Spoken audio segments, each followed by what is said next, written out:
সরকার লাগলে সব কিছু করতে পারে, কিন্তু আমরা যে বলতেছি কয়েকটা বছর আমাকে কেউ দেখতেছে না। প্রতিদিন পানি বাড়ছে, 2 আঙুল 3 আঙুল 2 আঙুল 3 আঙুল, বর্ষা হলেও বাড়তেছে, না হলেও বাড়তেছে। আর আজকে যে কষণ যাচ্ছে সেই কষণ পানি এইতে পারছি। ঠিক আছে, খাওয়া দাওয়া কি করেছেন? এখন খাওয়া দাওয়া করেছি, সকালে খাইছিলেন? সকালে খাইলাম 2 ভান্তা ভাত। দর্শক, আমি এই মুহূর্তে এমন একটি বাড়িতে অবস্থান করছি যেই বাড়ির ঘরের মধ্যে পানি উঠতে আর অল্প কিছু পানির প্রয়োজন। তো যেই পরিমাণ বৃষ্টি হচ্ছে তাতে করে এই ঘরের মধ্যে পানি উঠতে খুব বেশি সময় লাগবে না। আমাদের সাথে রয়েছেন আফতাব সর্দার, যিনি গত বছর এই যে ভবদহের জলাবদ্ধতা, এই জলাবদ্ধতা নিয়ে হুঙ্কার দিয়েছিলেন এবং তাকে আপনারা অনেকেই চেনেন, এবং সে কিন্তু এই জলাবদ্ধতার যে করুণ ইতিহাস, সেই ইতিহাসের একজন জ্বলন্ত সাক্ষী। তো আজকে আমরা সেই আফতাব সর্দারের বাসায় এসেছি এবং সরেজমিনে দেখতে এসেছি কি অবস্থা, দেখেছি তার বাড়ির অবস্থা। আমরা একটু আপনার কাছে জানতে চাই বাড়ির কি অবস্থা এই মুহূর্তে? বাড়ির অবস্থা তো একেবারে খারাপ, সব চলে গেছে, গরু বাছুর রাখতে পারতেছি না, খুব কষ্টে দিন যাচ্ছে। হাঁস মুরগি গরু ছাগল খুব কষ্টে দিন যাচ্ছে, বুঝছেন। আচ্ছা, পানি উঠেছে কবে থেকে? পানি উঠেছে প্রায় মাস হতে আসতেছে, এখন মাস হয়ে গেছে আপনার বাড়ির পানি? মাস হতে আসতেছে, আর সীমিত এই কয়দিনের ভিতর ঠেলে উঠতেছে কামানে, বুঝছেন। আচ্ছা, এখন আপনার ঘরে পানি উঠে গেলে কি করবেন? ঘরে পানি উঠে গেলে কি করবো, কোথায় যাবো, করে থাকবো, এই থাকতে মানে আর জায়গা যাতে এই কোন জায়গায়। আচ্ছা, রাস্তায় যাতায়াত করছেন কিভাবে? রাস্তা যাতায়াত করতে এই আগে যাচ্ছে, এই ডোঙ্গো লৌকো যাচ্ছে, এই যে লৌকো রয়েছে দেখেন, লৌকো, এই লৌকো যাতায়াত করতেছি। আচ্ছা, বাড়ি কি নারী শিশু আছে না? হ্যাঁ আছে, নারী সবাই আছে। রান্না বাড়া কি ঠিক মতো হচ্ছে? হচ্ছে না তো, পানি উলোতে পানি উঠে গেছে, রান্না আজকে মনে রান্নাই হয়নি। খাওয়া দাওয়া কি করেছেন? এখন খাওয়া দাওয়া করেছি, সকালে খাইছিলেন? সকালে খাইলাম 2 ভান্তা ভাত, জল দিয়ে ভাত। আচ্ছা, আপনাকে প্রথম বাড়ি এসে আমরা পাইনি, কোথায় গেছিলেন? আমি বিলি গেছিলাম, বিলে কি? বিলি 2 ঘাস কাটতে গেলাম, আমার গরু বাছুর রয়েছে, 2 গরু রয়েছে, বুঝছেন, তাকে খাইতে দেবো, তাই কাটতে গেলাম, তবে ওই মাছা চলাই গেছে, তাই মাছা দিচ্ছিলাম এসে।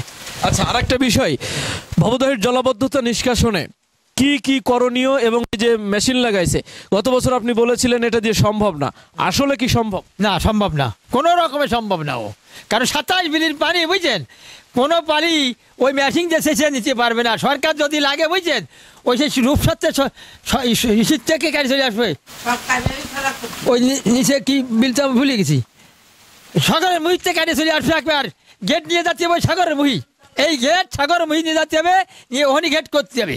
আর এবার যে কাটিয়ে সব খোলস করে যেতে হবে নওয়াপাড়া পর্যন্ত, আমডাঙ্গা পর্যন্ত কাটিয়ে ক্লিয়ার করে বড় রাস্তা বানায় চলে যাবে, 2 চারটে খাল কাটিয়ে, বড় খাল, তাহলে আমরা বাঁচতে পারবো, তা নয় বাঁচতে পারবো না কোনো রকমে। আচ্ছা, প্রতি বছর এই যে একই অবস্থা, আপনাদের কি কেউ আসলে দেখে কিনা? দেখতে আপনারা যদি আসেন দয়া করে, যদি কিছু দিয়ে জানতে চাই পাই, আর তো কিছু পাই নাই। না, মানে আপনাদের এই দুঃখ দুর্দশা কি প্রশাসনের পক্ষ থেকে এসে লাঘবের কোনো চেষ্টা করা হয়? মোটা কিছু করে না, কিছু করে না। এই যে বঙ্গদা যে পানি যাচ্ছে কি না যাচ্ছে, গ্রামের চেয়ারম্যান মেম্বার কেউ কোনো কথা বলতেছে না, জানতেছি শুনতেছি, পানি কোনো সোচারই কারবার নেই। আচ্ছা, কোনো রকম একটু যাচ্ছে, আরে দেখেন পানি অবস্থা, চিন্তা করি, প্রতিদিন পানি বাড়ছে, 2 আঙুল 3 আঙুল 2 আঙুল 3 আঙুল, বর্ষা হলেও বাড়তেছে, না হলেও বাড়তেছে। আর আজকে যে কষণ যাচ্ছে সেই কষণ পানি এইতে পারছি। ঠিক আছে, বুঝছেন। তাহলে এখন আমরা কি করে বাঁচতে পারি, আমাকে বাঁচার যে কোনো কায়দায় আমাকে বাঁচার ব্যবস্থা করেন। আচ্ছা, আপনার পরিবারে কতজন সদস্য আছে? 7-8 জন। 7-8 জন। হ্যাঁ। রান্না ভাড়া কোথায় করেছেন? আসলে খাওয়া দাওয়া করেছেন শুনলাম, কিন্তু রান্না ভাড়াটা হয়েছে কোথায়?